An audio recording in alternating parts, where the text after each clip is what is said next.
Amén, ¿lo tenemos? Amén. La palabra ya bendecida por nuestro Señor dice de la siguiente manera: pero Jehová había dicho a Abraham: vete de tu tierra y de tu parentela y de la casa de tu padre a la tierra que te mostraré, y haré de ti una nación grande y te bendeciré. Engrandeceré tu nombre y serás bendición. Bendeciré a los que te bendijeren y a los que te maldijeren maldeciré. Y serán benditas en ti todas las familias de la tierra. Amado Dios, queremos poner en tus manos esta palabra, este mensaje, Señor, que sea de bendición para nosotros y que sea de bendición para todo aquel que lo escucha y lo ve, Señor. Quiero darte las gracias por este privilegio. Me pongo en tus manos, Señor, y pongo a tu pueblo en tus manos, y para que tu Espíritu nos enseñe, nos redarguya, nos hable y nos muestre la verdad. Te damos gracias en el nombre poderoso de Cristo Jesús. Amén y amén. Gloria a Dios. Tome asiento, amado hermano. Gloria a Cristo.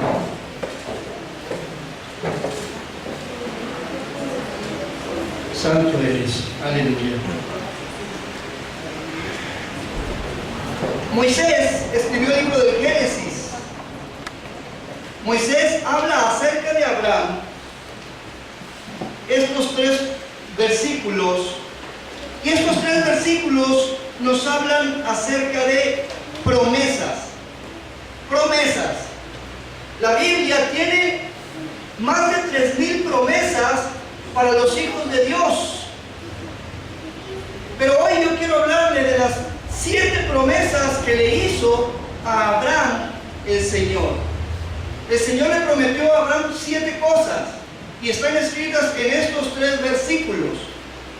La primera de las cosas dice: haré de ti una gran nación. La segunda le dice: te bendeciré. La tercera promesa le dice: engrandeceré tu nombre. La cuarta promesa le dice: serás de bendición. La quinta promesa: bendeciré a los que te bendijeren. La sexta promesa: maldeciré a los que te maldijeren. Y la séptima: y serán benditas en ti todas las familias de la tierra. Miren, si usted va un poquito más adelante, Abraham era una persona que Dios sacó de una tierra, Ran se llamaba la tierra, y la mandó a una tierra que todavía no le decía: vete, deja tu parentela y vete a una tierra que te mostraré. No le había dicho qué tierra era, pero sí le iba a decir. Pero fíjense en el versículo, en el capítulo 13, yo quiero invitarlo a que vaya ahí mismo, Génesis capítulo 13. Y mire, no hace mucho que estamos hablando de Abraham, y vea ya en el siguiente capítulo lo que relata Moisés, y dice en el versículo 1: subió pues Abraham de Egipto hacia el Negev, él y su mujer, con todo lo que tenía, y con él Lot. Y Abraham era riquísimo en ganado, en plata y en oro. Abraham estaba siendo bendecido desde los primeros instantes, haciéndose un cumplimiento de la promesa. Y le dice: engrandeceré tu nombre. Yo no sé si usted ha leído totalmente la Biblia, pero la mayoría de los libros escritos en la Biblia mencionan a Abraham. Toda la Biblia casi usted se va a encontrar con que hijo de Abraham y descendientes de Abraham, y todavía le dice a aquel rico que estaba en el Hades: padre Abraham, le grita a Abraham. Y toda la Biblia habla de Abraham como un personaje importante. Los personajes importantes en la Biblia que están mencionados nos sirven de un testimonio, pero también nos sirven de una enseñanza. Ahora vamos analizando cuando le dice: engrandeceré tu nombre. Aún, hermano, en los tiempos de hoy nosotros sabemos que el nombre de Abraham fue engrandecido. Esa es otra promesa cumplida. Y posteriormente le dice en la cuarta promesa, serás de bendición. Abraham fue de bendición para muchas naciones y sigue siendo de bendición. Ahora, dice, bendeciré a los que te bendijeren y maldeciré a los que te maldijeren. Quiero hacer una pausa en esto, aunque no es el centro de la predicación. Yo quiero hacer una pequeña pausa. Si usted recuerda, no hace mucho tiempo, un hombre llamado Hugo Chávez, que era presidente de Venezuela, públicamente y en video, maldijo a Israel. Esto es lo que dijo.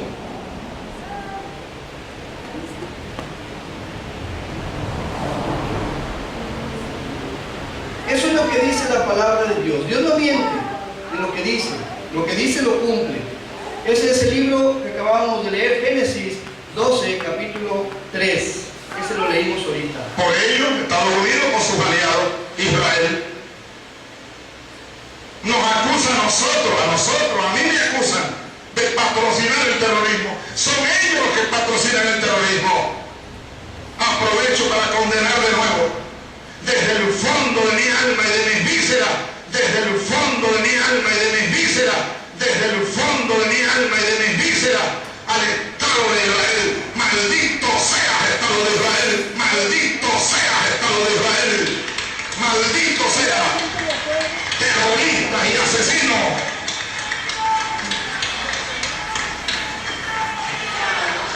Y viva el pueblo palestino. Pueblo heroico, pueblo bueno. Fíjense las palabras del gobernante de Venezuela, de la máxima autoridad de Venezuela. Y fíjese cómo está Venezuela ahorita. Fíjese lo que dijo: desde el fondo, desde mis entrañas, yo te maldigo, Israel. Murió de cáncer en sus entrañas. Tuvo un padecimiento de más de un año, operaciones, quimioterapias, radiaciones. Cuando dijo él, he vencido el cáncer, y se ufanaba de que ni el cáncer lo mataba, en menos de 2 meses ya estaba muerto. Dios cumple lo que habla. La Biblia dice, maldeciré al que te maldijere y bendeciré al que te bendijere. Y si notó usted algo al principio, dice Hugo Chávez, Estados Unidos y sus aliados, Israel. Yo quiero hacer una aclaración.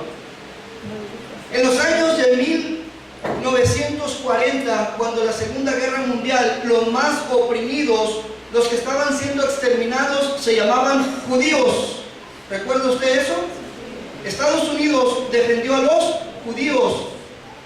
Por eso paró la Segunda Guerra Mundial y por eso Hitler no exterminó a toda esa raza que quería exterminar. Porque el judío ha sido atacado siempre y Estados Unidos defendió lo que la palabra de Dios dice. Bendijo a Israel. Los judíos son israelitas. Bendijo a Israel. Ahora bien, yo quiero ir más adelante. Esto nada más está haciendo la introducción. Yo quiero leer donde le dice ahí, haré de ti una gran nación.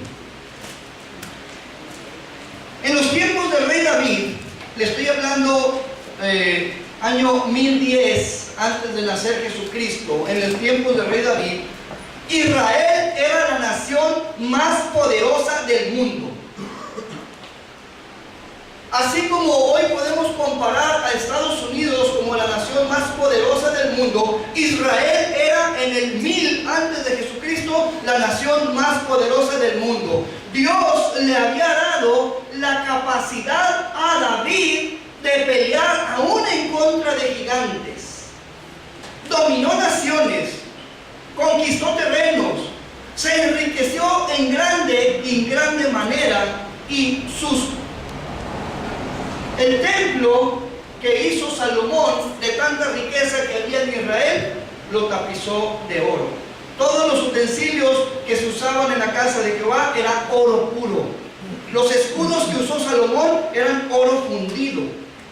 Es decir, Israel era la potencia mundial en ese tiempo.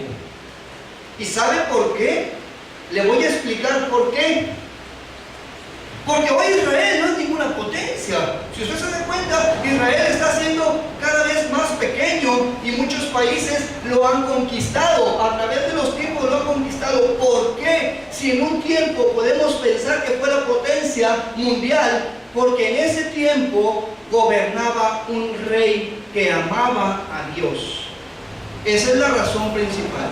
Si usted lee la palabra de Dios desde Génesis hasta el primer libro de Samuel, usted se va a encontrar que el pueblo de Dios era idólatra. Adoraban imágenes.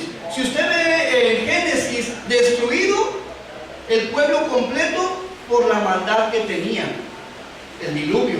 Si usted ve en Éxodo, adoraron becerros y Dios los destruyó y ninguno pasó a la tierra prometida.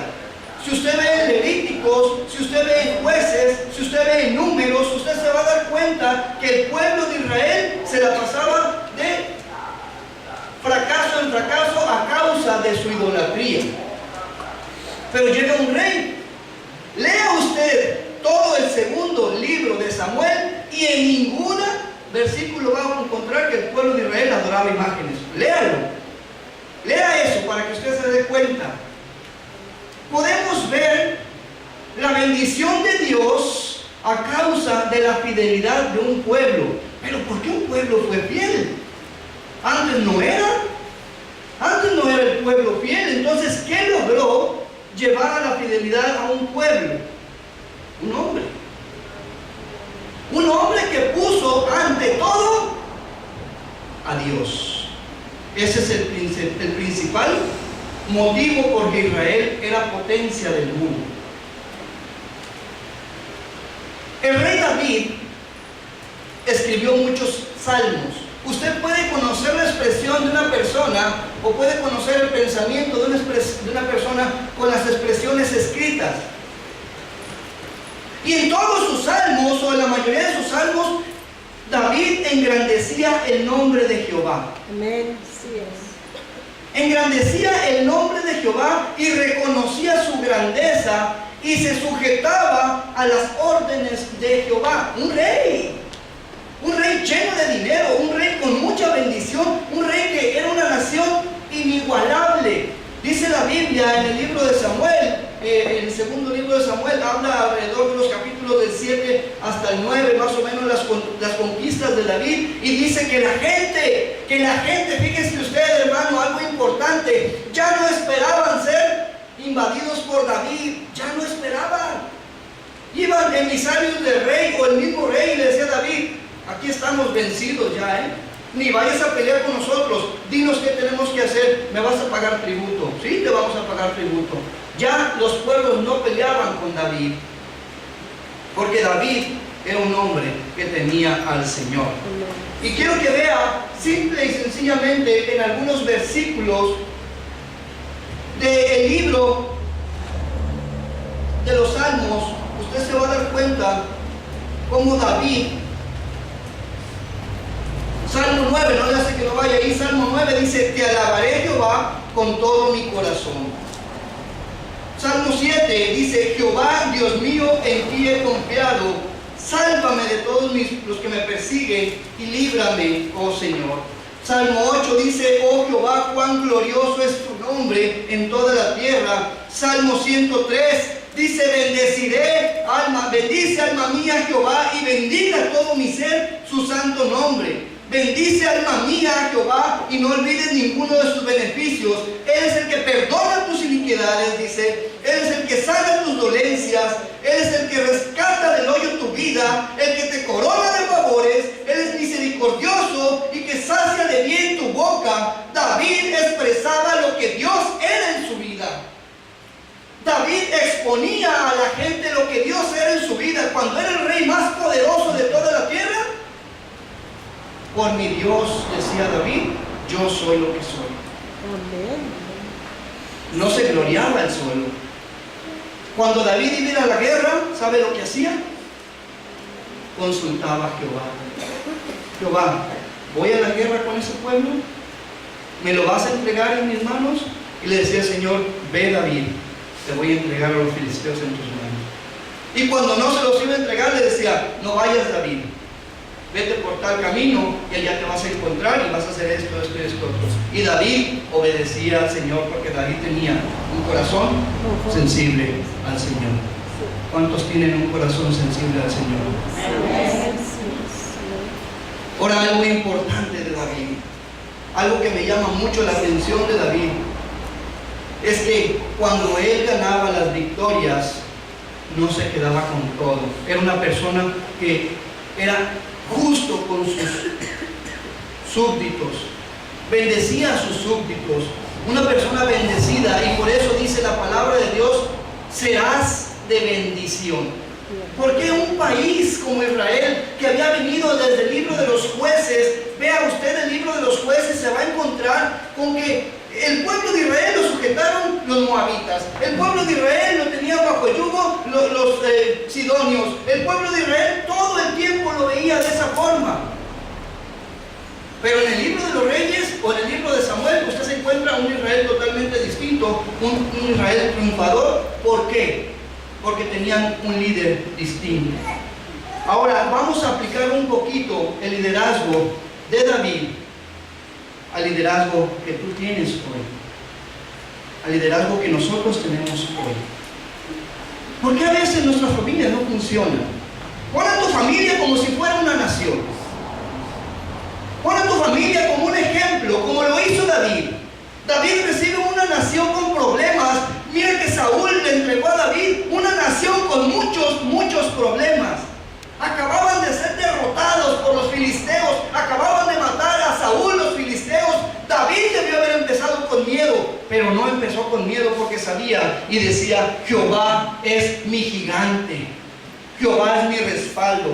Yo te pregunto a ti, ¿qué tan imitable es tu liderazgo?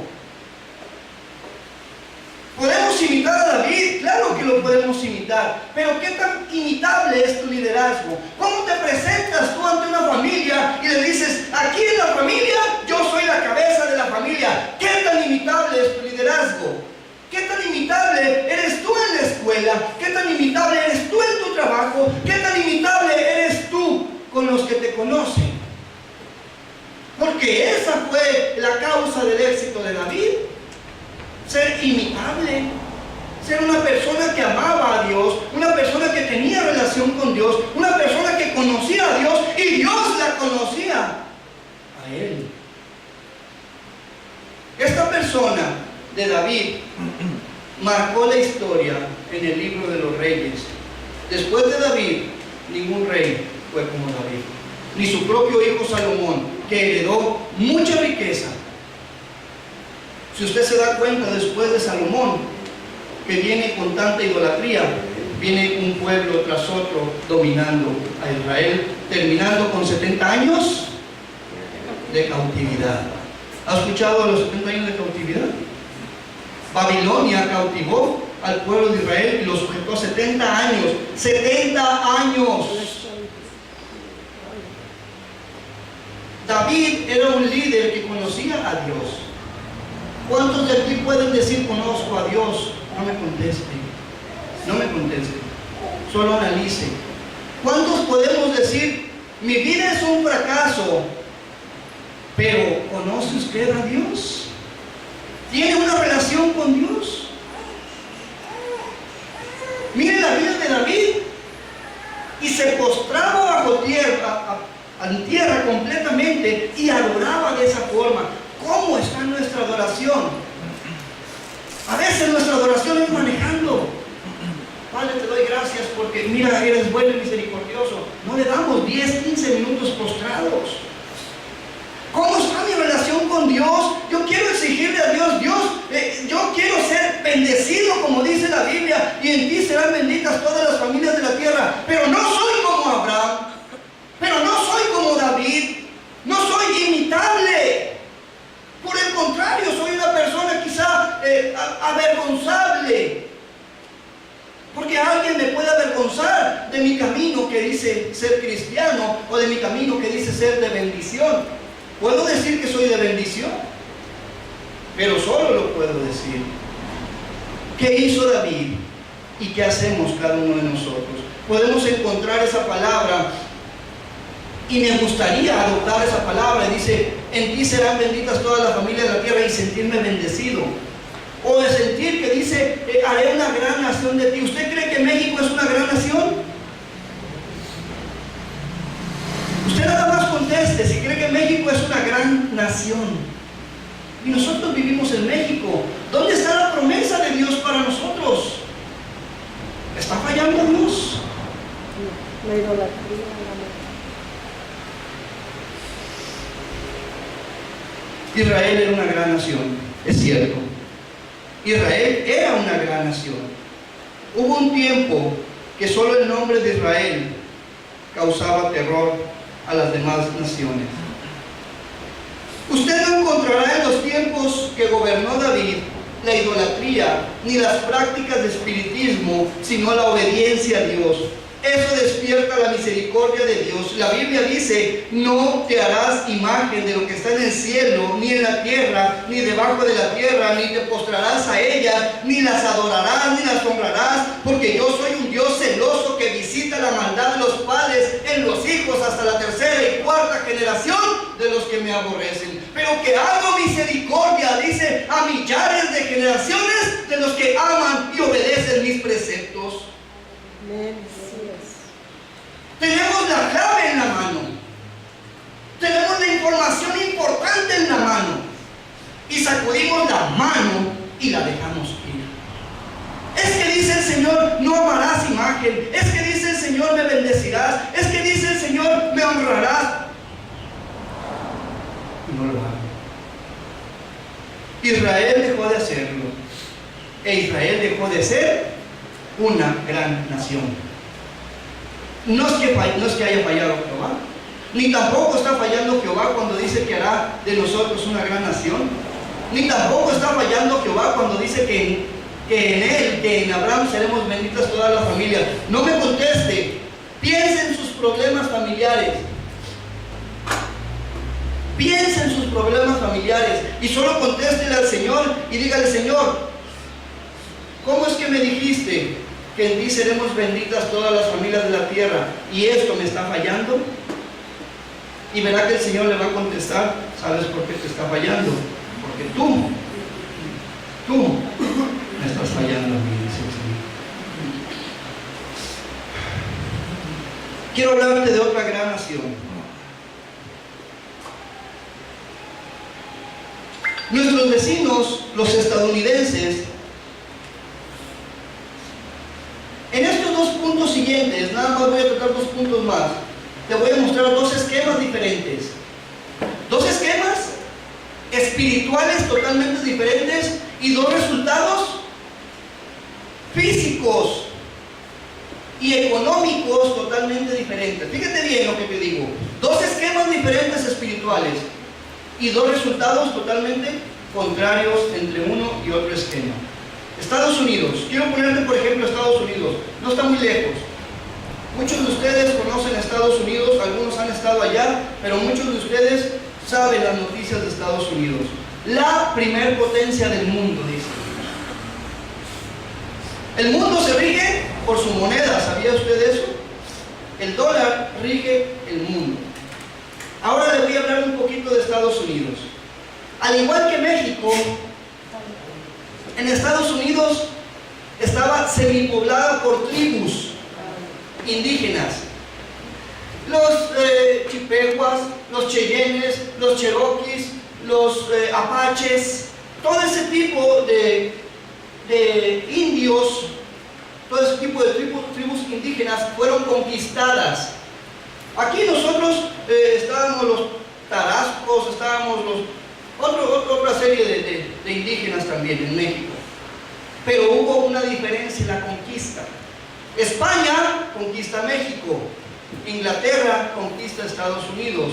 Inglaterra en el tiempo de la conquista estaba en su auge de la inconformidad de la doctrina romana católica. Apunte esto en su corazón.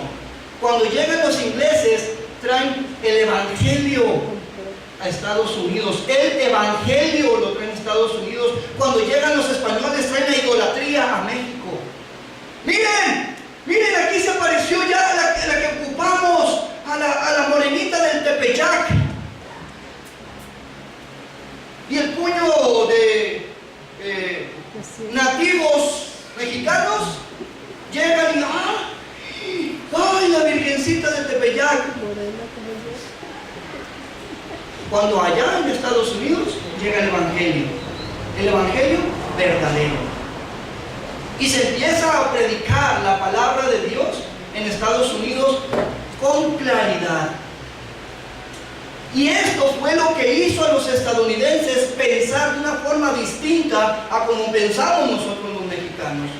Una cultura que nos trae milenaria de ellos porque tienen más de 1000 años haciendo las mismas prácticas idolátricas y nos las traen a nosotros y nosotros la compramos y la compramos a un precio de oro porque lo que hizo el español es llevarse nuestro oro a cambio de imágenes.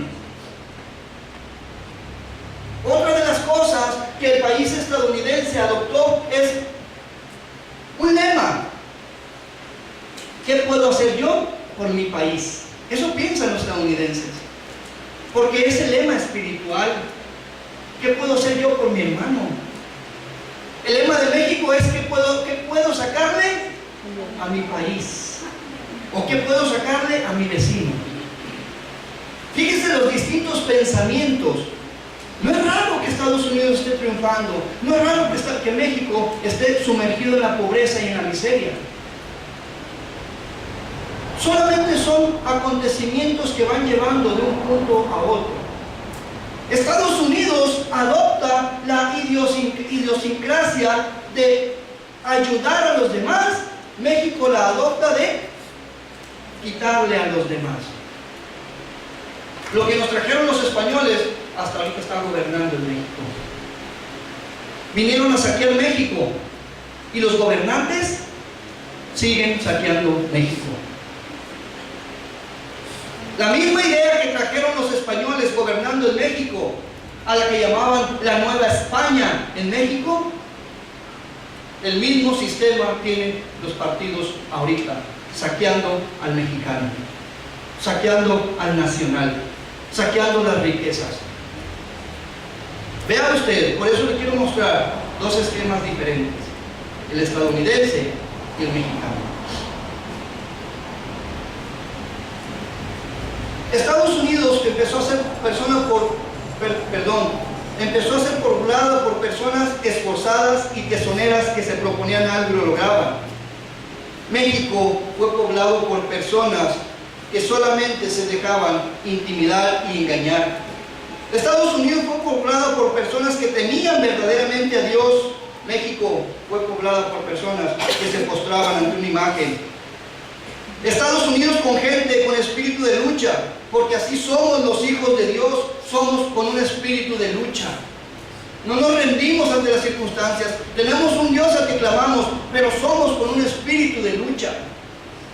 Pero la idiosincrasia mexicana, la que puso el español, es sométete a la autoridad injusta.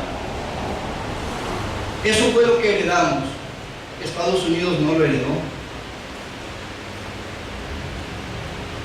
Estados Unidos luchó por su independencia y la logró completamente. México luchó por su independencia y aún estamos siendo oprimidos.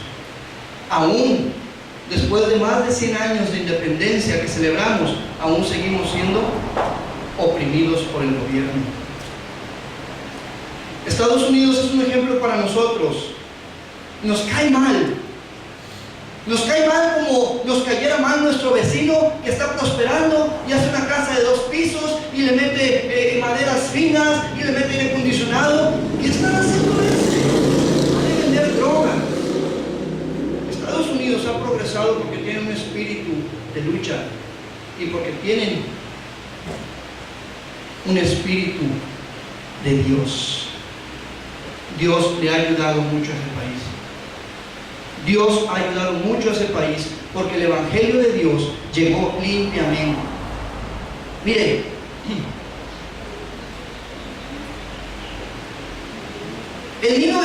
hasta 1956, Estados Unidos puso en su moneda una leyenda en latín.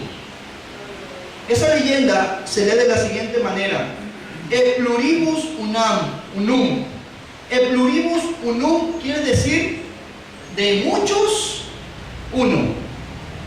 Muchos estados en uno solo. Muchas idiosincrasias llegaron a una sola. Muchas etnias en uno. Eso quiere decir Estados Unidos. Eso decía su moneda. Pero después de 1956 cambió de eslogan en su moneda y le puso: "In God we trust". En Dios nosotros confiamos. En Dios nosotros confiamos. Ahora, le decía hace un momento, Estados Unidos se alió con Israel, bendijo a Israel, lo protegió de las injusticias. Ahora vemos el resultado en Estados Unidos. En Estados Unidos hay algo que yo le voy a decir sorprendente. En 1990 había 86.7% de evangélicos. ¿Sabía que usted es evangélico? ¿Me? Allí el 87% eran evangélicos. En México ni el 13%. Ni el 13%. En las mismas etapas. En Estados Unidos había en 1990 280 millones de evangélicos que decían congregarse, que decían alabar a Dios. Quizá no todos eran 100%, yo lo entiendo, pero de alguna forma conocían la verdad. Verdad que se nos negó a nosotros al 90% de la población y que nosotros creímos. Acuérdense que solo les estoy mostrando dos esquemas y el resultado de cada uno de ellos. En el 2012, Estados Unidos ya solamente tiene 74 o 75% de cristianos. Quizá muchos de nosotros o los jóvenes que están aquí probablemente van a presenciar la caída de Estados Unidos, porque están sacando a Cristo del país, porque están caminando ya en un sentido más político que espiritual.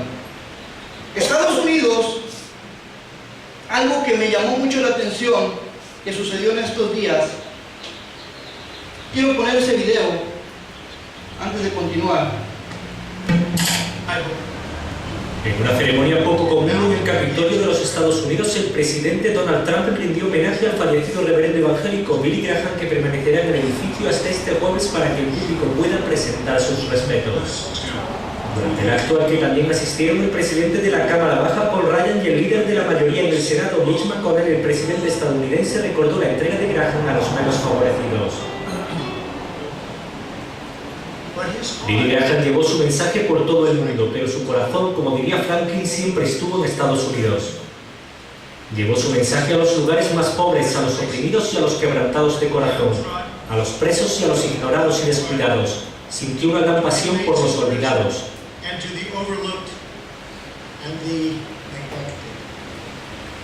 Graham, predicador y confidente espiritual de varios presidentes estadounidenses, murió a la edad de 99 años la semana pasada. El reverendo evangélico se une a un selecto grupo de notables estadounidenses cuyo cuerpo yace en el Capitolio Federal en el mismo catafalco que ocupó el cadáver del expresidente Abraham Lincoln en 1865. Se trata de un reconocimiento que solo ha sido otorgado a 33 estadounidenses, 11 de los cuales fueron presidentes, y el reverendo será el primer líder religioso que cuenta con tales honores, así como el primer civil desde que Rosa Parks, líder de los derechos civiles, falleciera en 2005.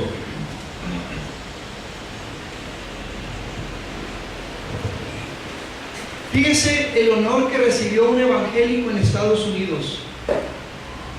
¿Escuchó usted que dijo el reportero que fue el consejero de muchos de los presidentes de Estados Unidos?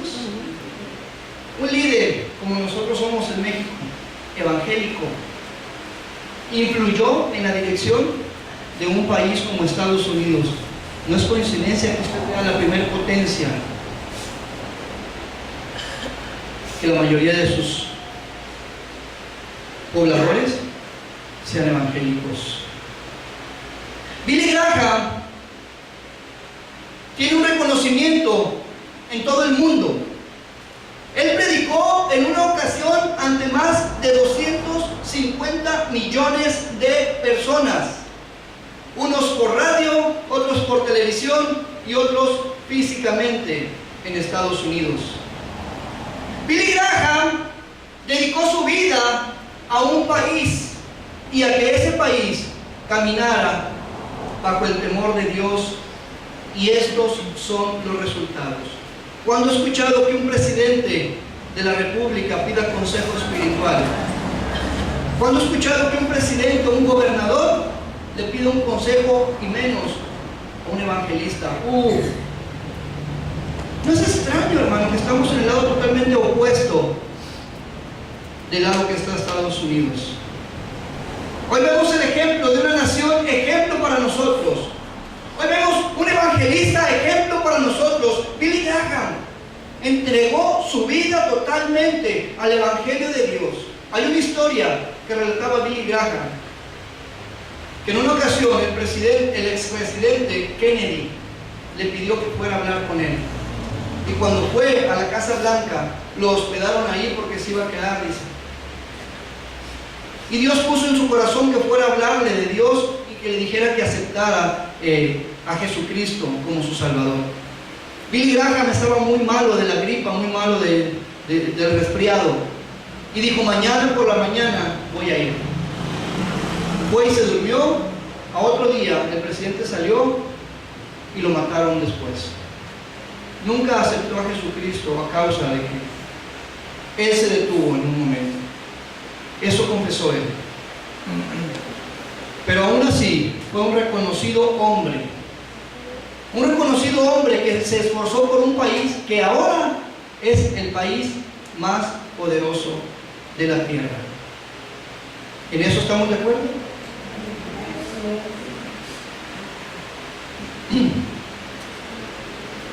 En 1848, Estados Unidos ocupa territorio nacional. En 1848, Estados Unidos le quita más de la mitad del terreno a México. El 110% de lo que le quitó es el 110% de lo que tenemos ahorita nosotros, es decir, 10% más de lo que hoy tenemos. En 1876 compra parte de Alaska, o compra Alaska. ¿Por qué un país como ese está evolucionando tanto? ¿Por qué está siendo tan bendecido? Esa es la pregunta que yo me hacía. ¿Por qué? ¿Y por qué vemos a México bendecido? ¿Está bendecido México?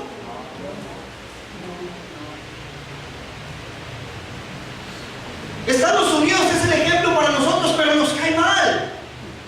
El presidente de Estados Unidos nos cae mal, es un racista, es esto y esto otro. Díganme usted cómo era Israel. ¿No iba a Israel y ganaba peleas?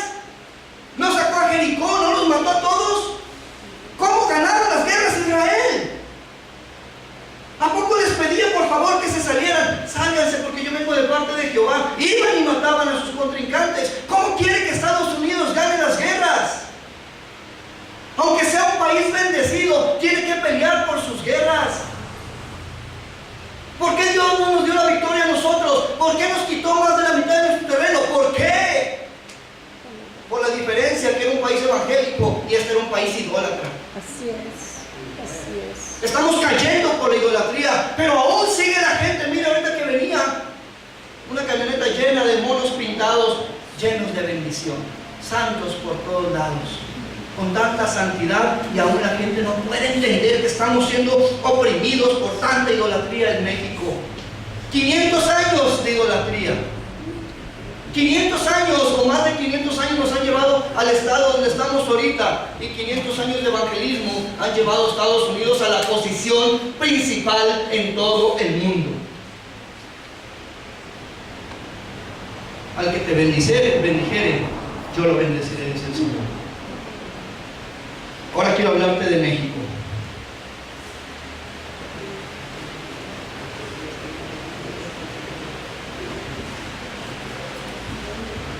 Nuestra nación es un país devastado por los malos dirigentes. Es un país que por los siglos ha sido oprimido, ya sea por extranjeros, como lo fue España, como lo fue Francia y como lo fue Estados Unidos, o nacionales. Porque en los últimos años ya no ocupamos enemigos extranjeros, porque los mismos nacionales se están tragando al país. Así es. Los mismos nacionales están buscando enriquecerse y nunca están ayudando al país. Pero ¿sabe por qué?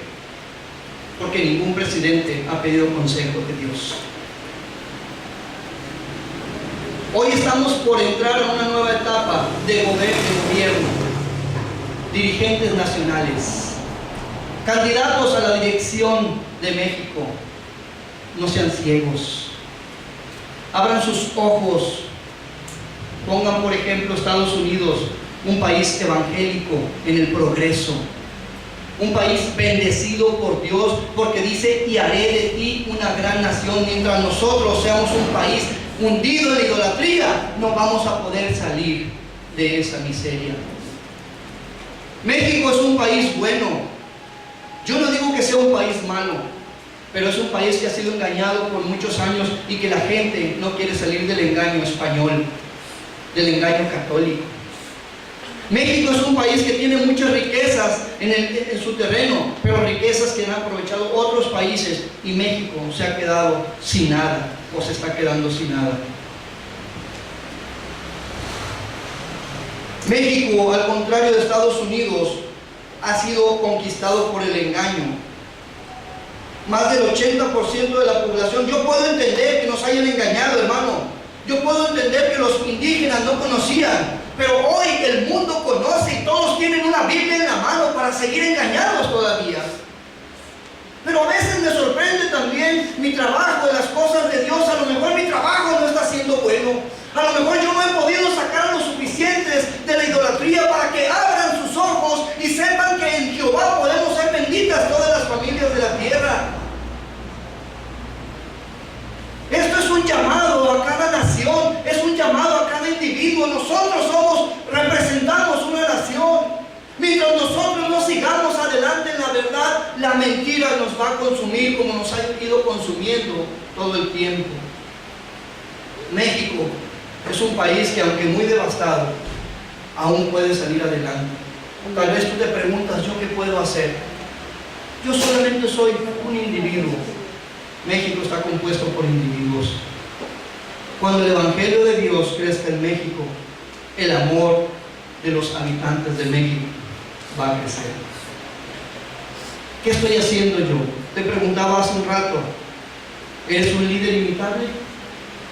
Si aquí vemos 40 líderes imitables, afuera habrá miles de personas cambiadas. Si aquí fuéramos 40 líderes ejemplares, afuera habría miles de gentes cambiadas también. Es nuestra responsabilidad.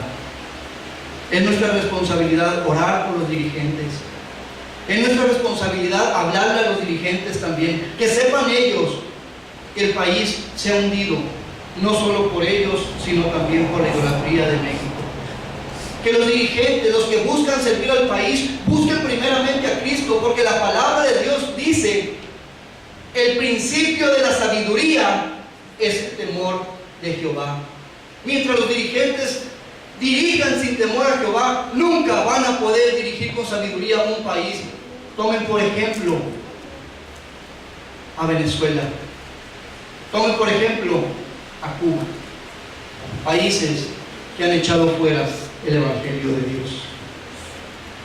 Ahora, en pocos años, usted también va a ver otro país que se está burlando del Evangelio, hundido también. Un país que era muy apegado a Venezuela. Cada país es responsable por sí mismo, pero los individuos somos responsables por el país.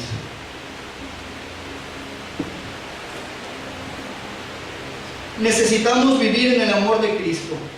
Necesitamos dejar que Dios dirija nuestras vidas. Así como las naciones, hoy te quiero hablar individualmente.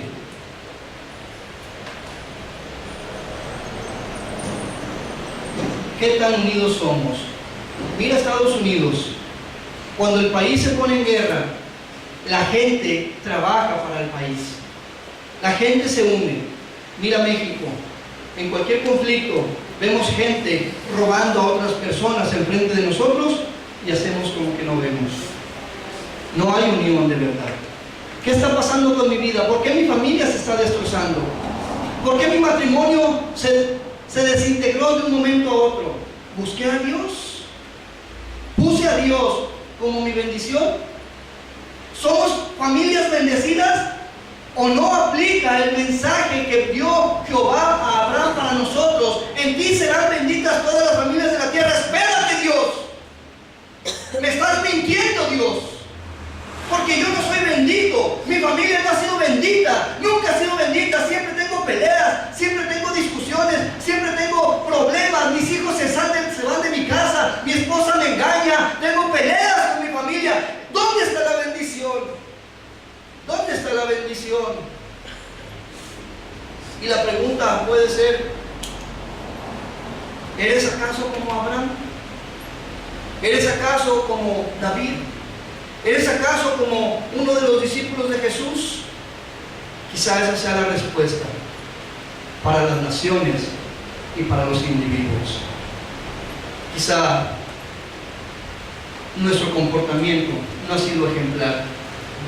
Quizá nuestra idolatría aún está en el corazón y tenemos problemas.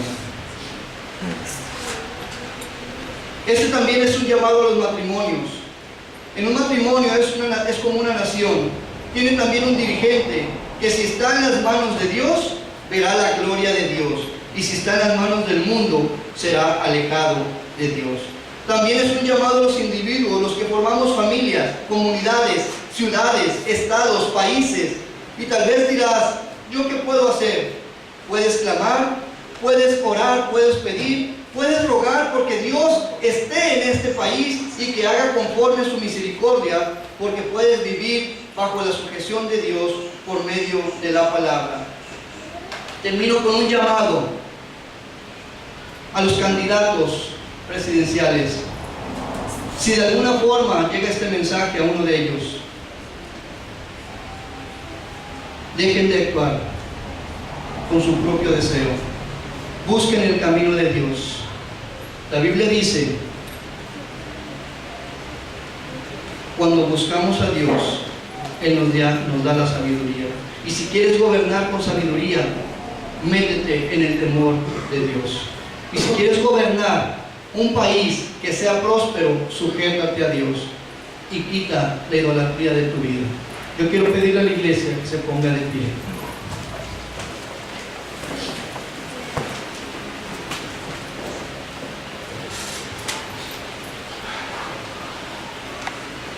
Tenemos mucho que hacer, hermanos. Tenemos mucho que dar. Tenemos mucho que buscar.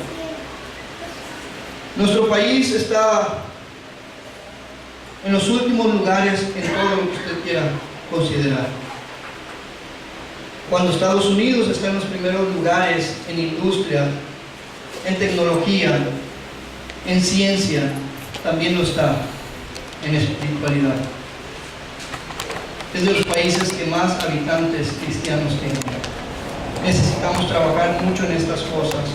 Necesitamos dejar a Dios que obre en nuestras familias, que seamos fieles cada mañana, que seamos fieles fuera de nuestro hogar, que seamos fieles en nuestro trabajo, porque hay mucho que hacer por México.